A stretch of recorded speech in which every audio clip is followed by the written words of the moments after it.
मामला में उलझे रहेंगे। अच्छा सर, कानूनी मामला से निकल के ज़रा शाह महमूद कुरैशी साहब के एक बयान थे।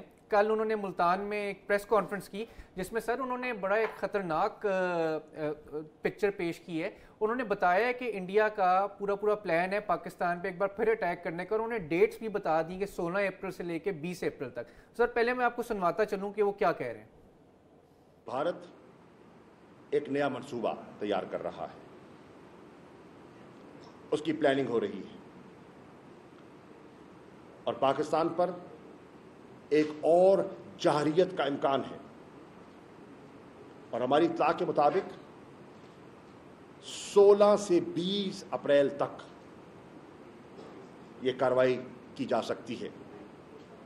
और मकबूजा कश्मीर में एक नया वाकया रूनुमा किया जा सकता है, पुलवामा जैसा। हम चाहते हैं कि इंटरनेशनल कम्युनिटी इस गैर जिम्मेदाराना रवैये का नोटिस ले। जी सर, ये सुना आपने शाह महमूद साहब का, इस पे आप क्या कहते हैं? यार इसमें तो बहुत से सवाल खड़े हो गए। पहला सवाल तो ये है कि इतनी अहम बात कि जी 16 तारीख से 20 तारीख के दरमियान हिंदुस्तान की तरफ से कोई हमला हो सकता है। जी 16 से 18 नहीं, 16 से 20, 15 से 14 नहीं। और कहा यह जा रहा है कि ये इनको कोई इंटेलिजेंस सोर्स, रिलायबल वो कह रहे हैं, रिलायबल इंटेलिजेंस सोर्स मिली। उससे कबल के मैं रिलायबल इंटेलिजेंस सोर्स की बात करूं, दिलचस्प नहीं है कि मुल्तान में गए हुए थे, वहाँ बैठे बैठे एक प्रेस कॉन्फ्रेंस कर ली और साथ भी जो हमरा जो लोग बैठे हुए हैं हल्के के उनके एमपी हज़रात, वो कोई ख़ास उनकी फॉरेन ऑफिस के साथ कोई ताल्लुक नहीं। तो ये ऐसी बात अगर करते हैं तो ये तो इस्लामाबाद में बैठ के करते हैं और उसके बाद फ़ौरन डिप्लोमेट्स को बुलाया जाता है, उनको एविडेंस दी जाती है, बताया जाता है। ये इतनी अहम बात मुल्तान में जाके कर दी, वैसे लगता है कि करने से पहले 1 घंटा पहले ही को ब्रीफ मिली है कि आप ये बात कर दें। तो पहली बात तो ये। अभी हाल ही में नरेंद्र मोदी साहब की अपने सर्विस चीफ के साथ मुलाकात हुई, जिसके बाद इंडियन मीडिया ने ये रिपोर्ट किया कि प्राइम मिनिस्टर ऑफ इंडिया ने अपने सर्विसेज को कह दिया आप तैयार रहें, जब भी आप कार्रवाई करना चाहें मेरे से खुली छुट्टी है, मुझे पूछने की भी ज़रूरत नहीं है, आप तैयार रहें और अगर आपको मौका मिलता है तो कर दें आप। जी। और ये उनके सर्विस चीफ की तरफ से भी ये बात तस्लीम हो गई, ठीक है, कि हम तैयार हैं करने के लिए और अगर हमें मौका मिला हम करेंगे, हमें इजाज़त है, हमें इजाज़त। तो मेरा ख्याल है उसके बाद मैं अपना समझता हूँ कि ये बेसिकली उनकी इंटरनल पॉलिटिक्स का हिस्सा थी। क्योंकि देखो ना, नरेंद्र मोदी ने अपने आप को चौकीदार बना लिया ना, सारे वहाँ चौकीदार बने हुए हैं। अब वो चौकीदारी यही है ना इलेक्शन के लिए कि जी हाइप क्रिएट की हुई है कि हम मुल्क को बचा रहे हैं, हम मुल्क के चौकीदार हैं, और पाकिस्तान को बड़ा इशू बनाया हुआ है। मगर मेरा ख्याल है हमारी तरफ से इन्होंने एक प्रीएम्पशन सी की है। अच्छा जी। इन्होंने देखा कि यार ये इंडिया में इस चीज़ को बड़ा बना रहे हैं तो हम भी अपनी तरफ से कुछ कर दें।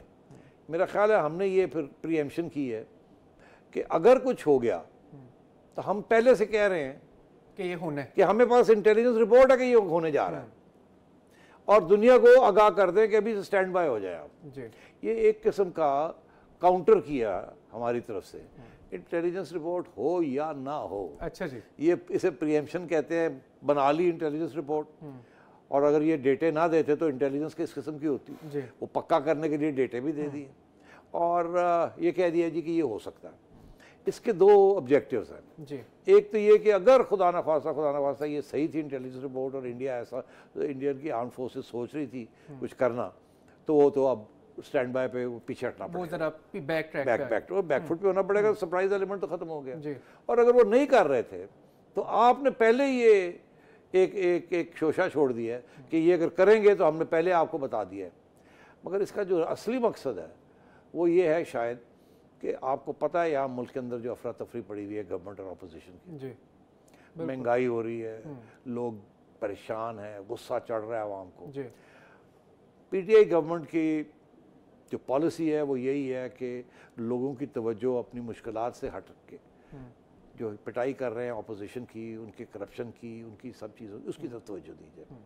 साथ साथ थोड़ा सा वॉर का भी उसका उधर भी थोड़ी सी दिलचस्पी दी जाए कि हम इस वक्त खतरा है हमारे बड़ा, बहुत बड़ा एक्सटर्नल खतरा है, और हम तो अपोजिशन को कह रहे हैं कि आए बैठे मिल के हम नेशनल एक्शन प्लान भी करते हैं, ये भी करते हैं, नेशनल सिक्योरिटी के ऊपर ब्रीफिंग भी करते हैं, ये हमारी बात नहीं मान रहे हैं, उधर से इतना खर्च, तो सारे का सारा बोझ जो है ना वो अपोजिशन की तरफ, और मीडिया का सारा अटेंशन आपका और मेरा और ये टाइम्स आया जो हम कर रहे हैं वो दूसरी तरफ, ये सारा उस तरफ जाए असल इशू से बाहर। असल इश्यूज जो महंगाई, वर्ल्ड बैंक ने आज क्या कहा है कि कितने बुरे हालात हैं, IMF का जो प्लान आ रहा है उसके साथ क्या होगा, स्टेट बैंक ने क्या कहा है, वो सारी चीज़ें, असद उम्मत में कितने यू टर्न्स लिए हैं, खान साहब ने कितने यू टर्न्स लिए हैं, और क्या आगे आगे हालात होने जा रहे हैं, वहाँ से सारी अटेंशन डाइवर्ट करने के लिए वॉर विद इंडिया की तरफ, हाय हाय हाय खतरा खतरा।